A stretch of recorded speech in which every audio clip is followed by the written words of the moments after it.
Hello, everyone. Welcome back to the show. I'm so excited for our guest here today. She is a writer, she's a singer, she's an instrumentalist, she's a composer, she's a multi-talented human being who's won the hearts of many through her voice and through her writing. I'm so excited to welcome Ghaliaa. Hi. Thank you so much for being here. Thank you for having me. How are you? I'm great. How are you? Great. The Karak is really good. Yeah, that's the best thing to hear in my show. Thanks. I put effort into selecting my karak. Ooh. Yes, I really do. You're right, yeah. Well, I always start with an introduction on the person, but I always like to ask you to introduce yourself, but without the titles and without the professions, just you as a person. Who are you? I would say I'm, a passionate person who just grew up trying to look for something to hold on to, look for a place to belong to as well. And I think this feeling of wanting to be part of something bigger and wanting to make a change is what led me to what I do today. Awesome. So I think that's the best way I could, describe who I am. Do you think you found that place where you feel like you belong? I don't think so. I can tell you that I'm still on the hunt, looking for the perfect place to belong. Because I mean, we're all immigrants, right? And we're all trying to fit somewhere. And if you go back to your country, you're still an immigrant because you're not fitting the perfect criteria. And then when you're back here, you're like. So you grow up belonging to so many places that you start developing this sense of not lack, but this feeling of, I don't know what you can call it. It's like the lack of identity. Lack of identity. And then you start developing identity crisis. And then you're like, you sort of,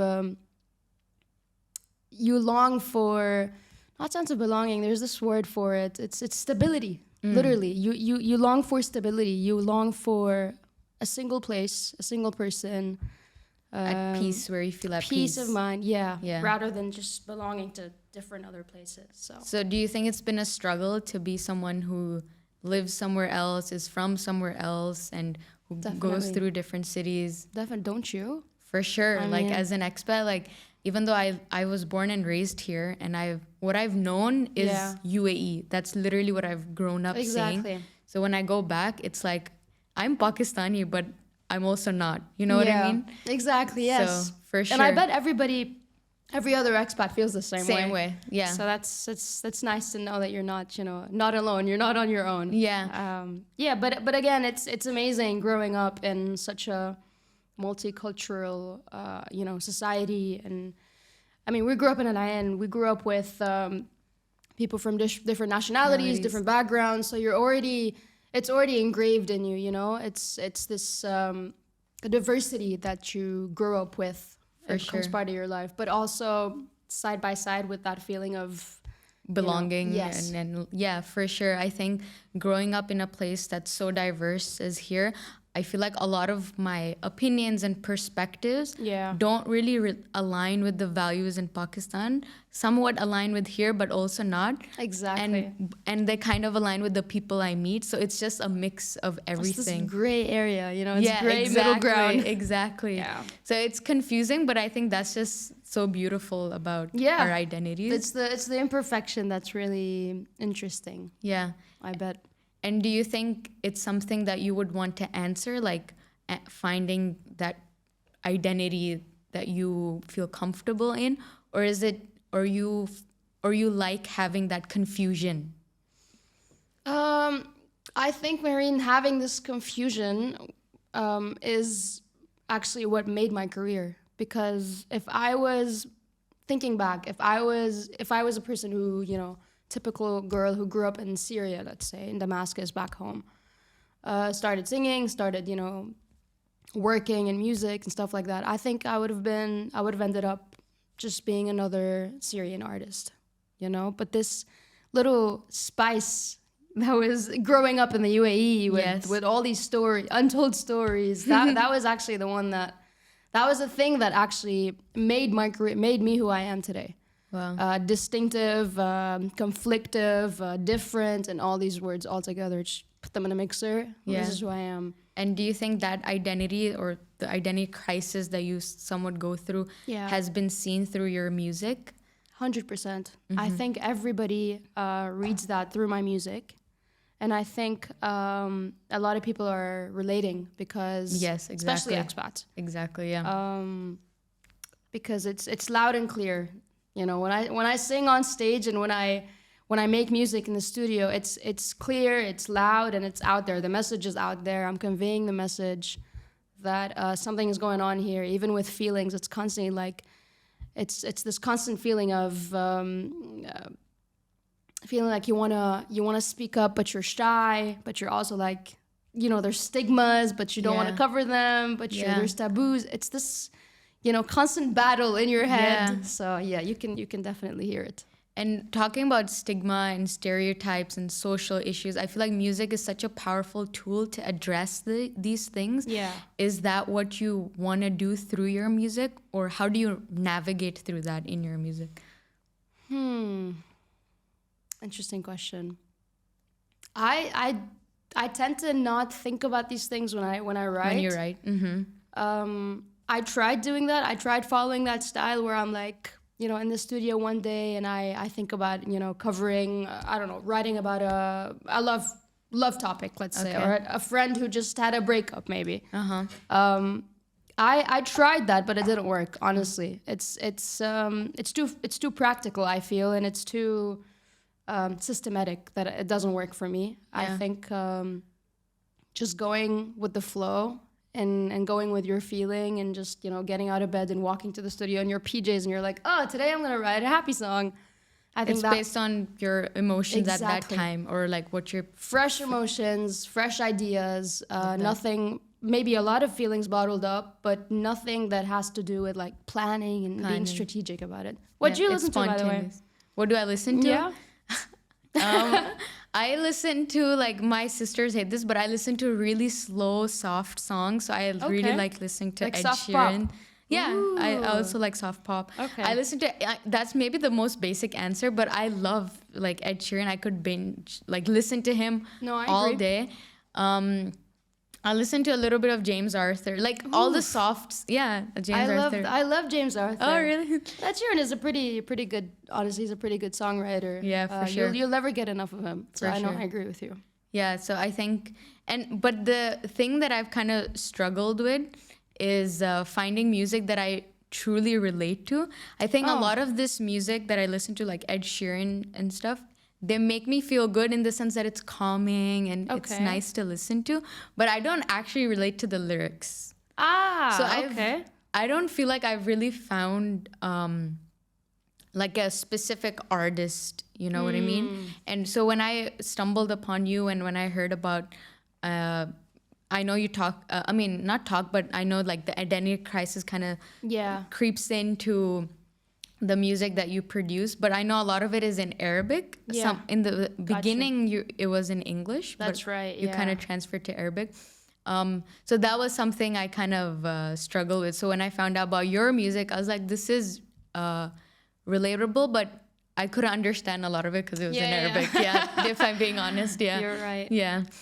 Yeah. So yeah, that's just that's how I listen to music. You grew up listening to Ed Sheeran as well? Basically, yes. Interesting. Yeah. Like all my life. Is there like any type of music that would like just turn you off, like shut your system down, let's say, or something that you could never listen to, like you'd go like Electric music. I think. electric, Yeah. My Okay. friends would hate me, but yeah. And I think like raving music. yeah, like really techno yeah. and stuff like that. Okay. Techno. Yeah, that's what it's called. Exactly. Yeah. And even like, Interesting. I mean, my sister listens to these songs, but like the songs of the weekend, they're nice. Okay. But I just can't listen to it like constantly. I see. I don't know. You'd be surprised because your taste in music, like one's taste in music, can tell you a lot about their the personality. So I think a lot we know right So now. what do you know about me? You definitely don't seem like a party animal, so That's good. Cool, interesting. Yeah. What about you? I mean, I know the type of music that you produce. Is that also the type of music you love listening to? And Yes and no, because I grew up listening to a lot of country music. okay, I remember hearing you say that in one of the interviews. Yeah, yeah. Not a lot of people actually relate because, I mean, some people find it really weird. Even though country's amazing, man. I mean, I've heard a few songs, but nah. You probably heard like Hannah Montana stuff. Yeah, when I hear country, like when I think of country music, like it's Hannah Montana or like Ish, you can say country pop. yeah, I'm not very knowledgeable in this area. Okay. Let me educate you, dear Yes, please. There's country. The real country music stems from basically bluegrass, which is like there's an instrument called the banjo. It's Banjo. Actually, you know what? And you'll hear it a lot in Pakistani music, Indian, Pakistani. You'll hear it a lot because it's a percussion Okay. with strings. So it's this really cool. I see your face. Okay, you know what? I'm not gonna rant about country music, but I can tell you that it was the type of songs, type of messages that I grew up on, which had me write about things in life. So it taught me the songwriting style. That's what I'm trying to say. Wow. Yeah. Did it also teach you like storytelling in a way? Of course, because country is storytelling. Storytelling. Unlike Yeah, pop. exactly. Pop is like just, exactly. sticking some words with each other and that's it. But For sure. country was life-changing for me. It taught me a lot. It taught me how to tell stories through songs. Taught me how to songwrite. But you don't crazy. Do country music. I actually, funny thing, I wrote a country song when I started in English. Oh wow. Yeah, and the crazy thing about it, it was actually featured in the top 20 songs in Nashville. Wow. So that was like, okay, Wow, like that's I can. incredible. Yeah, Yeah, you it was can. cute. It was cute. It was like 5 years ago. Wow. Do you want to continue producing country music? I'd love to, but I don't think the Arab world is consuming this kind of stuff right now. For sure. So are you diving more into Arabic music? Yeah, but I'm still trying to sort of merge some of that, songwriting style from the West. Because that's still my interest, right? That's still what I like to listen to. So also to keep some identity, right? Otherwise, if I stick to pure Arabic, it's not gonna sound like me.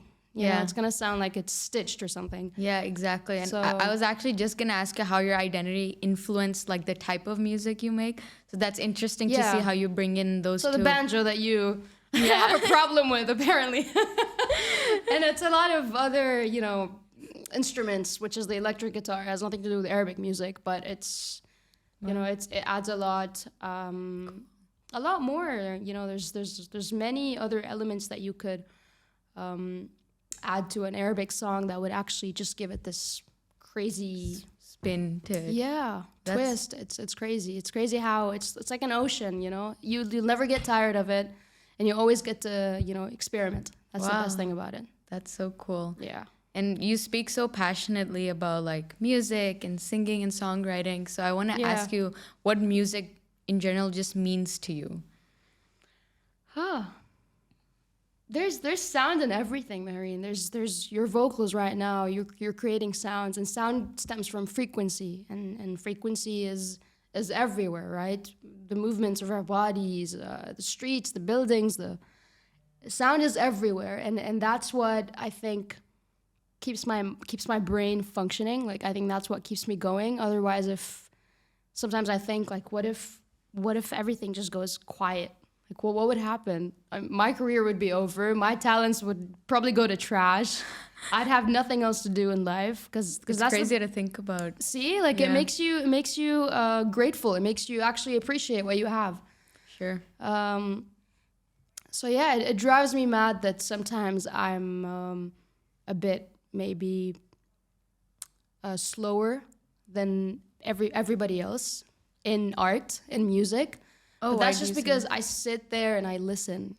Like I just sit there and listen to what's going on, so I could like get some type of inspiration. So when you mean slower, do you mean in composing or in producing actually? And like releasing songs, makes sense. making more music, putting out, because let's talk about Ed Sheeran for an example, right?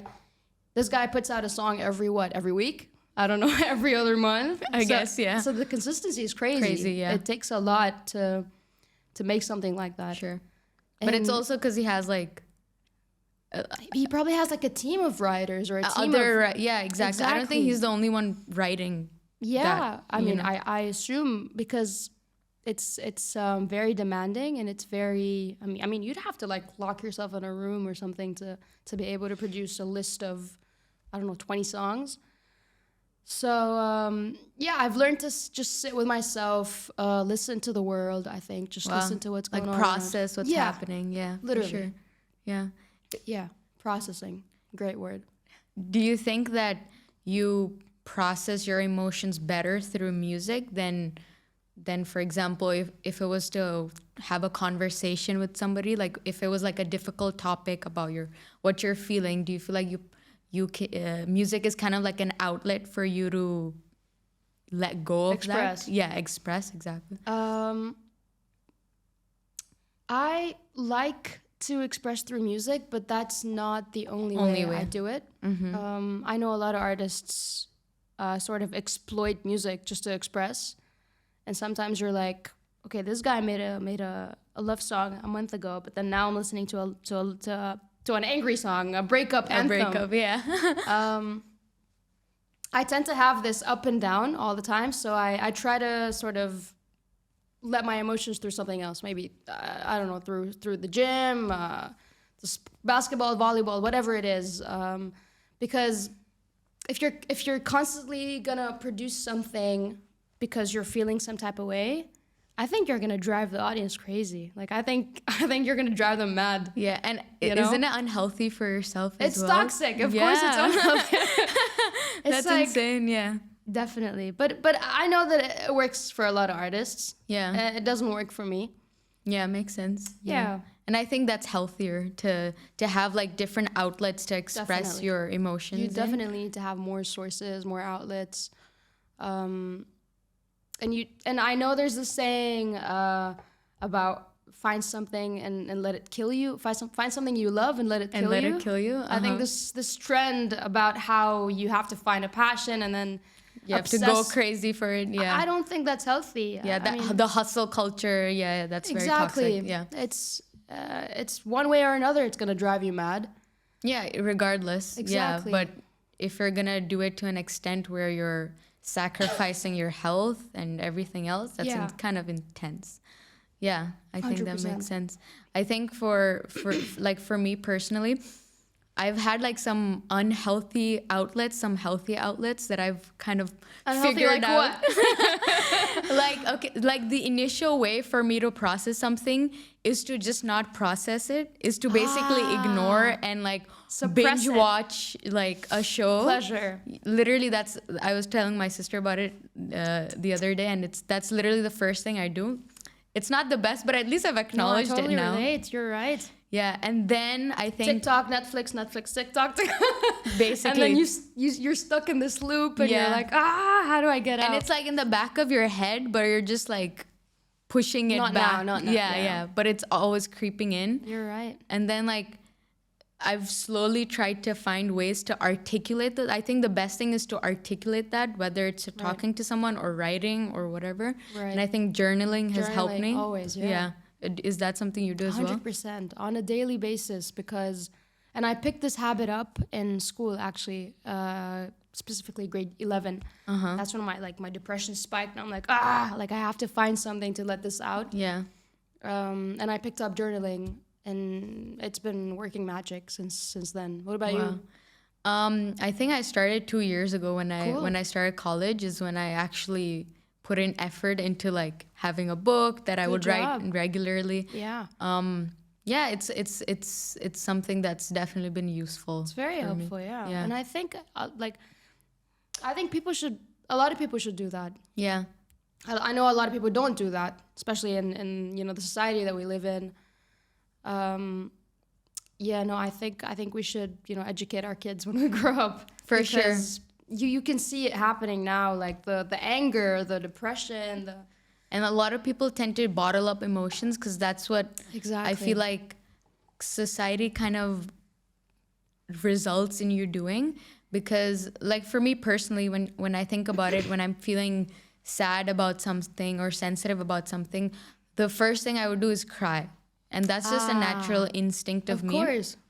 Of being human. Of being human, yeah. Actually. Literally. Yeah, but like I think I've been surrounded a lot by people and families, especially in our culture. I think crying is associated with something weak, or, Right. you know, and There's shame around crying in front of people, or yeah. So I've always tried to like suppress that emotion until I realized that that's not healthy. Like I need to let it go. Yeah, I think that's why people just tend to bottle up things. You're right. Because of how it's perceived in right. society. It's like we're programmed in a way Yeah. where you're not allowed to talk about your emotions, and if you do, talk You're to weak. someone else or Oh, yeah. find a friend. Yeah, it's not me, please. Yeah. It's like, I mean, your parents, that's their duty, your siblings, but no, it's sometimes it's just and you'll be surprised, there's like a lot of families that really don't have any sort of communication. Yeah. And that sucks because, I mean, you probably have friends that have told you about their, their depression and so many other issues, not just depression in specific, but the fact that you do not have a go-to in the family, it makes you look for things outside. That's not healthy. Exactly. Yeah, for sure. And then leads to addiction, and then addiction leads to something else. And Yeah, for sure. yeah. For you, how was your family environment like, and your childhood? How was your upbringing like? My childhood was pretty good. There was a lot of pain around, the family, communication in the family, the thing that we're talking about, because they don't have it as a main sort of what do we say, like main pillar in the house to sit down on the table and have a proper talk at dinner. For sure, yeah. It was never about that. We grew up in a house of entrepreneurs, so it was always about work. It was always about who's achieving what and who's accomplished something big this week. So it was never about your emotions or your well-being. Yeah. And I'm pretty sure that's like a typical 100%, family, honestly. 100%. I would say Arab family, but now I know it's not just not at all. It's Desi culture as Literally. well. Yeah. And it pains me because it's something that you grew up, thinking that, obsessing over the idea that I'm never going to pass this to my kids. Like, I just want to make things right. Right, yeah. And I just want to, do everything that they didn't do. Yeah, yeah. But obviously it starts with you healing from, the place that made you sick and the environment that made you sick. But the childhood was good. I'm glad I grew up spending a lot of time outside the house, so I didn't I didn't used to binge. I didn't used to watch anything. You would rather exactly like I'd come back from school. I'd hang out outside playing basketball, volleyball, rugby, whatever it is. Communicating, socializing with kids, and then the sun goes down. I go back home, dinner, go to sleep. So I had this sort of interactive routine, childhood. I'd say. Very cool. But yeah, it always goes back to. I mean, even if you have this happy childhood of La La Land and sunshine, you'd still be feeling down sometimes. So that was the painful part when I say painful. Yeah. Going back home and wanting to talk to your mom but not being able to. Similarly with my siblings. So yeah, I think it's a typical classic story. I'm not surprised if everyone has the same story. But how do you sort of heal from that, or did you heal from it? Did I heal? I didn't. I'm working on it. How do I do it? I think it's the best way to heal from these things is to seek help, because doing self-help is actually great. But then how far can you go with it, right? Yeah, for sure. How far can you help yourself? Yeah. Eventually you kind of have to seek proper help. Yeah. So I started doing therapy, life coaching, And then to work on my ADHD, which was terrible in school, I started also seeing a psychiatrist for that, taking some pills. Professional help, I think, was the key. Yeah. It was the remedy, I'd say. And I think it's like a gradual process. Of course. It takes time. Yeah. I think for me, it's quite similar. It's not to say, oh, my childhood was sad or anything like that. I had a great childhood. Yeah. I'm so blessed with everything that I've been given, and I'm really grateful. But I think when it comes to like emotions, that was something that I was never good at handling. Like I had emotions, I just didn't know how to manage them because I didn't know who to talk to about them. And I know like this is something you can't talk to your family about it, but I just didn't feel like I had the space maybe to do it. You know what I mean? Okay. And slowly I started understanding that, I don't need to bottle everything up. But did you have that space with your friends? Were you surrounded by the right friends too? Yes, I did. Good. I had it with my sisters as well, eventually. I think I kind of gradually understood that this is something I need to start talking about. Like, this is what I'm feeling. I don't need to put everything inside. Good job. So then I started talking a lot with my sisters. And now I think we all have a much healthier relationship. Great. So it was definitely like a gradual process, especially when I moved to Dubai, when I went to university.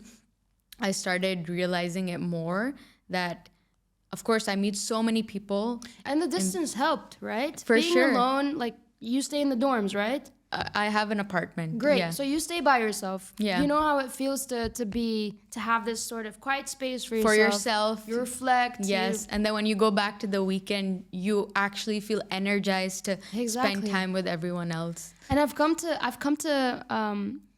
have this compassion towards my family. Exactly. After I moved, before I moved, right? Yeah. Yeah. It's crazy when I moved here, it was like this feeling of empathy or compassion towards my family back in Ireland, because I started understanding why they were behaving that way. I understand now where they're coming from, because everything is like family oriented, right?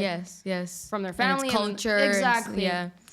So then you grow, you develop compassion for them, and you start understanding, and then anger turns into,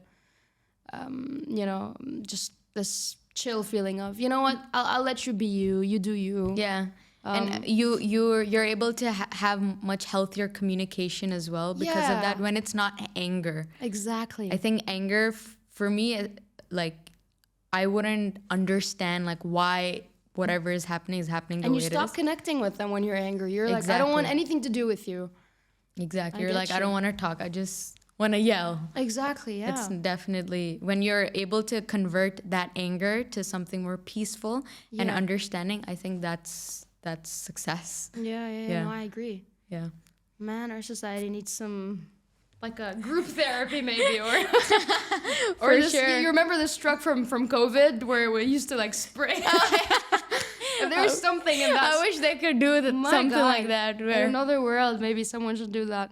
I've talked about these things a lot with friends, and I've come to realize that whatever happened has been something that was generational. Like, this is something that has been passed on for generations, the trauma, the social issues, the inequality. You're and right. so I really feel like it's a generational change that's required. It is, and it's deep trauma, Mahreen. So I don't think it's ever it's inevitable, it's not easily changed. Yes. You can't talk to a person, but that's not the only thing that's needed to change a whole society. Yeah. And every person I've talked to about this has told me the same thing. Acceptance is the beginning. Acceptance is the key, because going crazy and obsessing over the idea of changing it is never gonna work. You're just gonna lose your mind over it. Wow. So I got goosebumps when you said that. Like,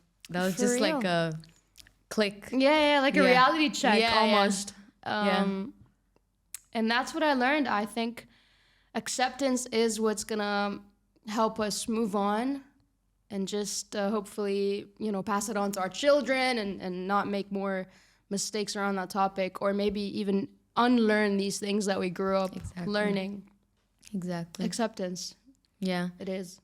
Do you think your music has helped you through this process of acceptance? Not. I don't think so. No. No, I think other things have helped. Mm-hmm. Music has helped definitely, but not in that. Mm-hmm. Because I still don't have the guts to make music about this topic. I still don't have the courage to speak about family. Makes sense. Or trauma through music. I'm still shy. I'm still ashamed. I still feel shy, and I still feel like I don't want the world to know that version of me. Makes sense. Yeah, I'm surprised I'm even talking about this because we never talk about it. It's always like, you know what, I don't want to expose anything. Yeah, I never thought I would like talk about, like I knew I would ask a question about childhood, but I didn't think I would bring in my own perspectives in this regard. But I just felt like, thank you for sharing. I know it's deep and it's painful and there's a lot of it's suppressed. So eventually it's gonna come out to the surface. Yes. And eventually it's gonna, create a fuss. And so rather than having it explode, why not? Might as well, guys, talk about it. Yeah, and talk about it. Exactly, for sure. Yeah. And talking about like feelings and emotions, I remember you saying, I think it was on your website, you were saying that music is like is a feeling. It's not necessarily a language, it's a feeling. Yes. So I wanted to understand more about how the feelings may vary depending on the language you have your music in. Mm-hmm. I know you've sung in multiple different languages. Do you feel like you feel different because of the language? Like, interesting. I don't know. Because I feel like language even though psychology says when you speak a different affects you, it makes you feel different, think differently. Yeah, and your personality changes as well. Yeah. It makes sense, but I don't feel that way when I sing in different languages. What do you feel most comfortable in? Do you have like a English. Specific language, really? Always go back to English, even though most of my music is in Arabic. But when I go back home, after a performance, after a show, I just want to grab my guitar and sing something in English. That's what feels like home to me because we grew up on English music. So transferring like that, just snap of a finger, it was hard, but also, of course, there's passion around making music in Arabic because the audience loves it, and you're catering to a market where people are asking you to sing in Arabic because they love what you do and they just want it to be in their language. In their language, and they would connect it more if it's in their language. I respect that. I totally understand, but then. If it comes to me, if I show you my playlist, there's barely any Arabic songs. Wow. Yeah. What about you? So for me, I grew up speaking in English, but with my parents, I would always speak in Urdu. My sisters, all of us, and my brother, we all speak in English. Cool. So English has always been like the comfortable language for me. And I know like technically my mother tongue is Urdu. Yeah. But it feels like it's English because I grew up speaking that so there's a trend nowadays. Those new singers on TikTok, like they're mixing Desi with Arabic with English. Yeah. So they're kind of like covering. Yeah. I actually really like that. That's pretty cool. Yeah, it's a variety, and I feel like different people can connect to the various versions. I actually quite like that. That's awesome, and I'm proud because the generation now is listening to. Obviously, we grew up listening to pure English. But if they're mixing cultures in their music, this means the new generation is gonna grow up on different stuff. Yes, which is assuring. Yeah, exactly. Especially when it comes to language, because it's easy to. I mean, English is this language that's so easily accessible to global. It's a global language. So it's when you think about it, it feels like some of our languages will eventually die down, and that's so scary to think about. So if there's music and that would be helpful. That would definitely be helpful. You're right. Yeah, and like when it comes to Urdu, even though it's not a language I'm very comfortable in, I'm fluent. I can understand. I can speak, but whenever I talk in English, I feel like I can express my emotions much easier. It's like your brain functions in English. Yeah. And then when I talk in Urdu, I feel like formal, like professional and formal. And I'm traditional, the daughter. Yeah, exactly. I get you. The No, I daughter. totally get it. It's so weird. Is that how you feel about it? 100%, Mahreen, 100%. I think everybody who went to an English-speaking school, grew up in, in a multicultural environment, relates to this story. For sure. Yeah. Yeah. And something just clicked in my head when you were talking about your family and your childhood. It takes a lot of courage to even be talking about that, as we just said. Yeah. Is this something that you've discussed with your family already? Is that why you feel a little more comfortable to be sharing? No, I've discussed it with my siblings, but not my parents or my extended family. I tried, actually. I tried, but it wasn't recently. It was when I started understanding more. It was when I moved to Dubai, when I started my career. So it was the beginning of these thoughts in your head and these, these flashbacks of like, oh, like what kind of life am I living today? Like, what did I grow up on? Am I programmed? Am I conditioned? And you start asking all these questions and having doubts. Yeah. So it was the beginning of this awakening process. Wow. And I asked my mom, and I sat with her and I started asking questions, and I felt like at one point she was not following, like she was like I was speaking a different language, then I was like, you know what, Mom, it's all right. It's okay. Yeah. It's okay. Yeah. Sorry for bothering you. Forget it. So yeah, it was one time. That was the only time actually I had this conversation with Mom. Yeah. I think this is also something that the reason I ask you why like having these difficult conversations is easier in music, because I feel like sometimes or in certain environments you don't feel like you can articulate your emotions for certain things. So for me, like if I want to talk about certain problems that are happening in the family, with my family, it gets hard. Yeah, it's hard for me personally, not because they don't want to talk about it, but for me personally, I feel like I just can't. I don't know why. I get you. So that's why I was asking. Is it because you feel like you don't want to hurt their feelings, or one of them is that definitely. I think that if I talk about something that is bothering me, that I don't like about what's happening, I would get mad. And then it's so easy to say something that would hurt them, or even if I don't say something wrong, just the fact that I was mad or saying something loudly, of course that's hurtful for the other person. Oof. So that's something I've been learning to like manage, like to control. Good job. You know what I mean? So that's why I asked, like, how do you navigate through those difficult conversations? But can you control it for a long time? How long can you go? I mean, true. How far? You really eventually it just breaks. Yeah. But one thing I learned is that you don't have to. One thing I learned is that I usually react to situations rather than respond to them. So I tend to, if something happens, take it personally, so it fuels anger or whatever. But that eliminates a response. It just incites a reaction from me. So the thing is not suppressing that emotion. It's just being able to manage it in a way where I can still speak clearly. You know what I mean? Because when there's anger involved, I don't actually say what I want to say. I just start. And your brain stops working. Thinking. Yeah. Yes, exactly. You're right. So that's something that is also gradual. You know, having those kind of conversations. I can imagine it actually. Yeah. Yeah. No, I understand. Yeah, for sure. So moving on to the topic of happiness.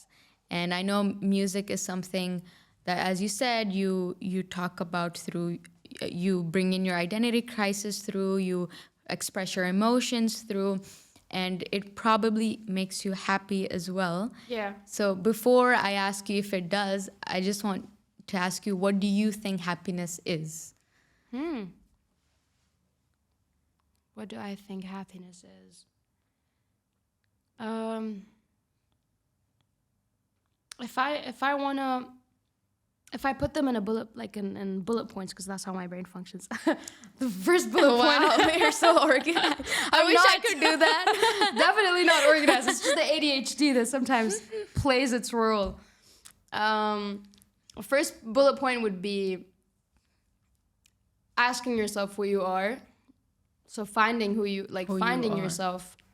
And when I say finding yourself, I'm talking about what you're good at, understanding what you're capable of, knowing your likes and dislikes. I don't know, maybe writing a list of things that you would like to try, things that you don't even want to try, things that you're scared of, your phobias, whatever. Understanding yourself. Understanding yourself, because there are a lot of people our age right now that still don't know what the hell they're doing. For sure. Or what the hell they like. Yeah. And that's okay, because you're constantly looking for, you're constantly trying new things and discovering yourself. But to an extent, you can't not know anything about yourself, right? So at least put in the effort and the energy to understanding what you like as a person. Like that process of reflection. Yeah. Yeah. That would lead to happiness, for sure. The second bullet point would be love, which is basically loving yourself, of course, first and foremost. The second would be loving your friends and their family. So really bonding, putting in the effort and the energy to spend time with people that you love, friends, family, anyone that you don't love, don't spend time with that person. because I totally relate. I grew up being surrounded with people that I not necessarily hated, but they weren't the right people for me. So I hung out with the wrong groups, basically, with the wrong people, if we can say. Mm-hmm. So yes, the second one would be loving the people that you're hanging out with and actually being loved, right? So make sure they love you back and make sure they support you and they want the best for you. Yeah. So that would be love. The third, I would say,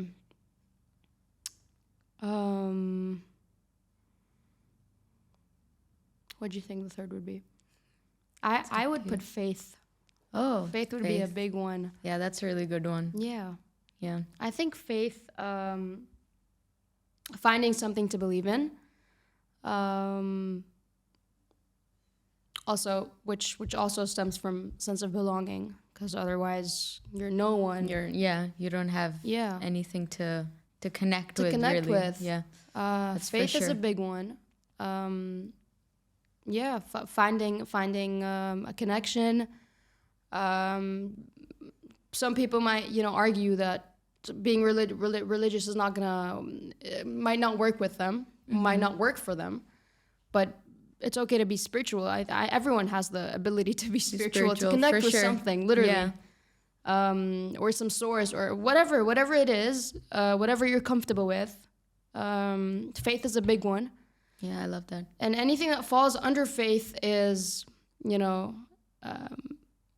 energy, meditation, reflection. Spirituality, as you said, yeah. Exactly. Yeah. Existing, literally. Yeah. Yeah, so that would be my 3 bullet points. That was a very thorough answer. I loved it. Yeah, thank you. What are yours?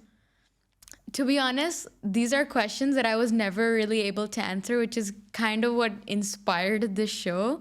Like, when I thought about happiness, I've talked about this in the previous episodes. I said that for me, I think happiness is sort of short term. I felt like happiness is something that we associate with is like, oh, when you have a good cup of karak, you feel happy, or when you eat a good burger, you feel happy. So I felt like happiness is like instant gratification. It's like this short-term feeling, whereas something better that people should strive for is fulfillment, or that sense of, as you said in the beginning, peace. So I feel like that sense of being content and peace. Yeah. But what leads to that, I really like your bullet list. I would agree with that as well. I think what I've come to realize is relationships is such a huge key to happiness, to success, to all these things. and not quantity of relationships, but quality of them. Definitely. Yeah, that's something that people forget about. It's not about how many friends you have. And this is something that I also had to kind of learn growing up. It was not about like, oh, the number of people I know. It's about the people who are there for you when you need them. Yeah. So yeah, I would definitely agree with your bullet point. And you look like a social butterfly, so I'm pretty sure you grew up having a lot of groups of friends. Yes, for sure. And so that was like, that's a whole different problem, because you stop being able to tell the difference between, you know, the good and the bad. And also and the decent and the toxic. So do you relate to that? Of course. Yeah. Of course. And I think that's the cost that comes with being, again, sociable or Like you know, playing a part in. Yeah, for sure. And you've probably also been like a president of some club, right? Or many clubs. Wow, are you like a psychic or something? No, but you can tell by the energy, right? Yeah. I mean, you can tell. I mean, I was the leader of the scout team, leader of the basketball team, and there's so many you know, there's so many other clubs, and I remember how I used to feel back then, like having to belong to all these clubs, but also feeling alone. Yes, right? exactly. And it's like in all these different, it's known that in different environments, your personality kind of switches. Like you adjust your personality based on environment. Like a chameleon. Yeah, exactly. You become a chameleon. And it's like, but what is my true personality? Like, what is me? Like, me, 100% me. So that's what I also was really confused about growing up, because I was in all these different friend circles and I enjoyed being in them. Yeah. It was just like, I was not 100% myself in either of them. You know what I mean? Exactly. So. And you never felt safe. Yes. Exactly. Emotionally. Yeah. The fun was there. Fun was always there. Yeah. But then the safety wasn't. So we had to go through this to learn that. That quality over quantity. Even though quantity sometimes makes you feel like you're on top of the world. Like, I have this X amount of friends, X amount of, you know, people I know. But quality always wins. For sure. 100%. Yeah. I was even reading about this study that was done. It's like the longest study on adult development done in the history of studies. Okay. It was for 75 years or so. And they were looking at patterns of people, and the people who were the most successful, or I think the most happiest, it was not the money, it was not where they lived, it was nothing to do with that. It was the relationships they had. Right. So they saw that pattern emerging in all those 75 years of whatever, how many people they studied. Yeah. So it's definitely psychological. No, I agree. As well. Yeah. Wow. Yeah, it's pretty cool. Yeah. So moving from happiness. Actually, when you were talking about happiness, the first thing you said was finding yourself. Yeah. So is that something that you've done, or are you in the process of? So like I said, growing up on the streets, basically trying to, you know, play every other sport there is, that kind of gave me a sense of understanding what I'm good at.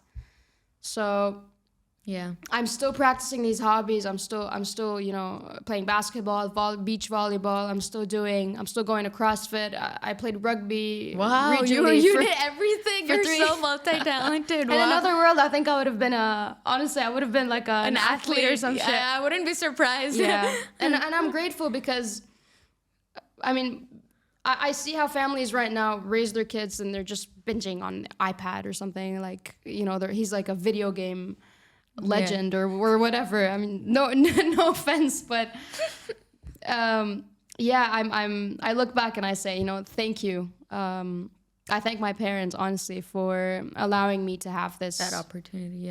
To have the chance to spend time outside and exploring and connecting with nature and I grew up playing a lot of sports. I read a lot of books.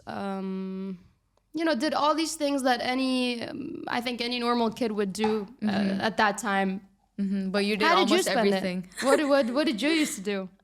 My childhood, I used to play basketball, Cool. but that was the only sport. Okay. So I used to play basketball, and I think that I was someone who would always want to be busy. Like I Yes. remember this feeling that even during the summer breaks, I'm you meant wanna to be- relax, but I don't like it. Like I want to be busy, and it was Yeah. this weird feeling.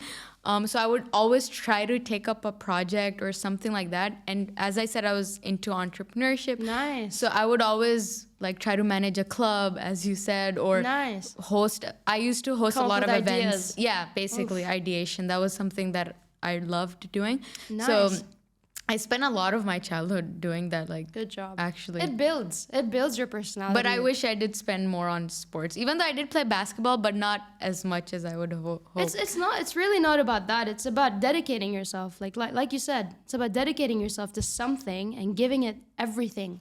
Yeah. Literally spending. I bet you spend nights on coming up with an idea, which could be very silly, but dedicating time spending that. on that rather than Doing what do they used to do, like gossip and drama and crap. Boys. Oh, Yeah. that was like the most annoying topic of and hanging out, skinny dipping and whatever they used to do. God knows. maybe not here, but Yeah. or it could be. I don't know. Yeah. Yeah. No, you'd be surprised. Things in Atlanta. True. Actually, there's some Dark alleys. place, my friend. Anyway, yeah, it was. We're blessed to really, to grow up understanding what it means to build a character for the future. Because Yeah. it's hard. I mean, if we start now, we need another 5 years or another maybe 10 years to establish something. And it helps you gain the skill of discipline. I feel There you like. go. And that's Discipline, dedication, commitment. perseverance. Yeah. You know? Yeah. And I always say, like, I've learned that motivation is really important. You need motivation to start something or to, ignite a passion. But discipline is something that keeps it going. 100%. And you cannot be motivated 100% of the time, but being disciplined is literally the key. You're right. So, And discipline leads to consistency. yes. And literally think of anything that you might be doing today. If you do it without consistency, you won't see any results. Exactly. And I think the core of that is discipline. So Yeah, for sure. I'm glad we grew up learning that. Yeah. And it's a skill. You're not just born with it. So Exactly. anyone can literally learn how to Learn be, that. Yeah. Yeah. And a lot of people say like these type of skills, like, I don't know, some talented skills of being disciplined or being dedicated, that you're just born with it. It's kind of No. like, but it's really not. Like it's not inherited. I mean, maybe a part the of talent it, is. yeah, maybe the talent is, but Yeah, but also the talent is not everything. not exactly. You can't possibly exploit or take advantage of a talent and make money out of it. You gotta Exactly. put some effort into learning more about this talent. It's like you're nourishing a plant, right? It's like you're taking care of a plant. Yeah. It's not good on its own. Yeah. So yeah, talent is by nature, obviously it's maybe genetic even, but it's not everything. But it's not everything, Yeah. for sure. Yeah. So going back to happiness, I wanted to ask you, are you happy? I am today, alhamdulillah, I am. Mentally, emotionally, and physically. That's great to hear. Good, we're healthy, we're okay. Awesome. Perfect. That's Yeah. so great to hear. Thank you. What about you? Yeah, I'm happy. I'm getting to explore these passions of mine. I'm happy with the friend circle I have today. I'm Good. very happy with that, very content. I'm figuring things out, but I think that's just a part of life where you feel you have areas where you're really confused. Like when it comes to passion, I know I like entrepreneurship, but what under entrepreneurship? Exactly. So I'm testing things out. I think this is when you know you're on the right track, by the way. This is when you know that you are going the right path. Otherwise, if you're not confused and you're not overthinking, then what the hell are you doing? Well, that's great to hear. Yeah, for sure. You just reminded me of the 3.5 years I spent in university studying a major that I have no idea about. Literally no What clue. did you study? I studied mass communication. Wow. But I okay. didn't know it was going to lead to music in a way or another, because I thought it had nothing to do with what I loved. Yeah. But obviously it ended up being very helpful, very handy. I learned a lot of skills. I'm good at PR because of that. You're a really good communicator as well. Thank God, because that major actually worked. It actually helped. But I remember how I used to feel in those 3.5 years, leaving the house, going to college, attending your courses, and you're like, what am I even learning? It's not fulfilling at all. Right? Yeah. It's like there's something more you can do. That's literally what I've been going through the past 2 years, which is why, Yeah. Yeah. And what I used to do to get over, over that feeling, I would just look for things or people that would just sort of lead me to things I can do to add to the major, just to make it more valuable. Because I didn't want to graduate with just this... With just that major. With just this degree of whatever is written on it. I wanted to graduate with skills. I wanted to present myself to jobs back then, and intern with proper, companies. I interned with a PR firm that would connect with CNN, BBC, and very cool. And I felt good about it because I'm like, you know what? I'm dealing with the big dogs here. But then, even then, sitting behind a computer and doing the PR work and telephone, whatever, I didn't feel like I was in the right place. Yeah. I still felt like there was something missing. And that's when I figured out that this wasn't meant for me. Like, I just needed to leave and just to go do my own thing. Were you still doing music during that time? I had my laptop on the side, my production laptop. So every time the boss or the senior that was responsible for interns would pass by, I'd hide the laptop so they wouldn't see what I was working on. I was this obsessed and I was this lost, confused. I didn't know whether I should leave the job that was paying or, go do my own thing. Yeah. Or it's just this constant, again, battle that you don't have answers for. It's good to hear that's a part of life because, just like you, I'm also facing it. A lot of people would face that kind of confusion. Yeah. So I'm glad you figured it out. I'm glad you chose music and you're doing so incredible, mashallah. So it's really, really cool. Yeah. And yeah, that's honestly really awesome that and the only reason it's not the only reason, but one of the reasons you kind of figured it out was because you tested different things. Like you you wouldn't have known that you didn't like being in a PR firm if you hadn't tried it. Exactly. So I think that's also really important. Yes. Like I think that's what you're doing now, right? You're trying to explore, experiment. Yes, exactly. That's the only thing that would help you find the right thing for you. Otherwise, sticking to one thing and hoping you'd do better. How's that possible? How does that work? Yeah, for sure. That's awesome. Yeah. So the very last question that I'd like to end this conversation with is, what do you think is the meaning or the purpose of life? Yeah, it's tricky. Yeah. It's a very broad question. It is very vague because, life, what do you mean by meaning? What do you mean by life?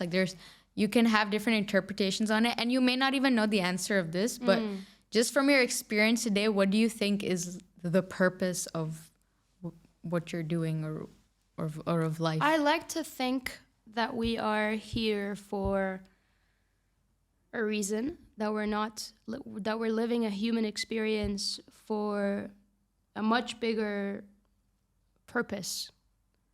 I'd like to think that I'm not just created of blood and flesh and whatever I'm created from, just to randomly consume the air and eat and go to bed. I'd like to think that we are made for something bigger, for more.